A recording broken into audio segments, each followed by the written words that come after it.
My name is Ruben Holmgreen Falk, and I'm the General Secretary of KIT, Churches Integration Services in Denmark. Work with integrating refugees into society in Denmark and help migrant churches settling in Denmark to do ministry. And then we also work with development projects in the Global South, and we work with freedom of religion and belief as well. We came here to do a new partnership agreement, and we also came to monitor on the Buyantashi project.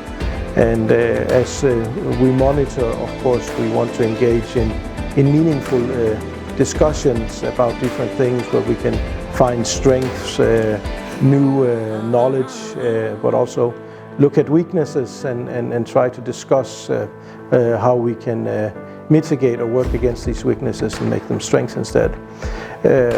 In general, the ACJ staff are very competent. They're very well known in the local community.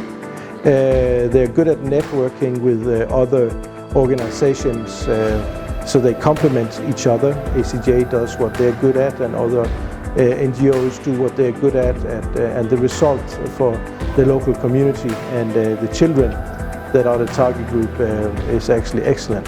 I very much like this idea of you have vulnerable, troubled youth in the local community that have actually given up on life, and then you give them the opportunity of going to a vocational skills school. And what I really liked about the cooperation with Young Africa that ACJ has was that these youth were not only given skills, learning to be mechanics or water and sanitation or tailoring, but they were also offered life skills, a place where they could talk and learn about what life is all about, and what young people encounter as challenges, and what they should be careful of. So I like this holistic approach, looking at the whole person and not only as a skills thing. In John Howard community, we met up with a cooperative, a group of ladies that had been given seed money or a grant from ACJ that they were using to make income generating activities, and making a joint grant that could help each other, that they could loan from, and they were making the money grow so that they could do more and more and more. I was skeptical. I will always be skeptical of a cooperative where you loan out money on such a loose legal basis, where if you don't pay back the money, will exclude you from the community. For me, I've always been skeptical about that.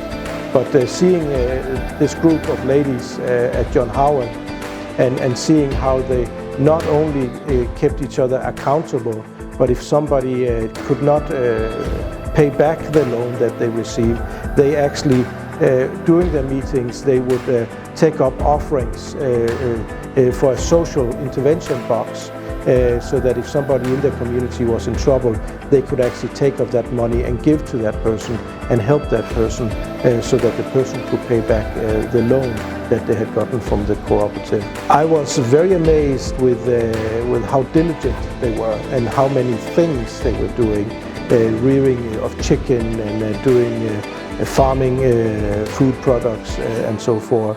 They were very well. It was good to see. When we visited the John Howard community, we also came as there was a livestock officer there training the ladies of the community in livestock management.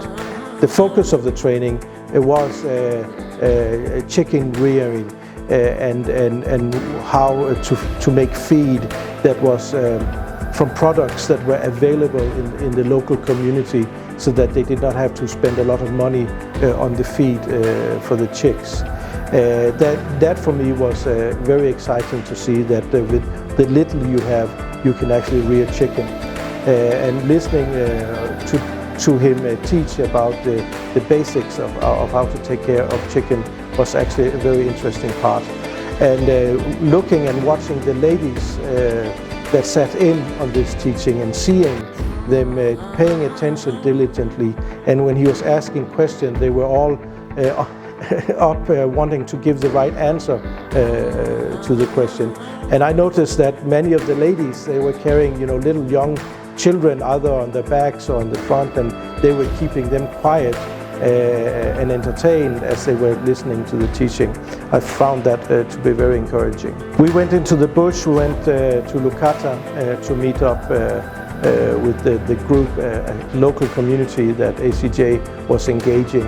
And the welcome there was very warm. As soon as we stepped out of the vehicle, they were dancing and singing and encouraging us to partake in that.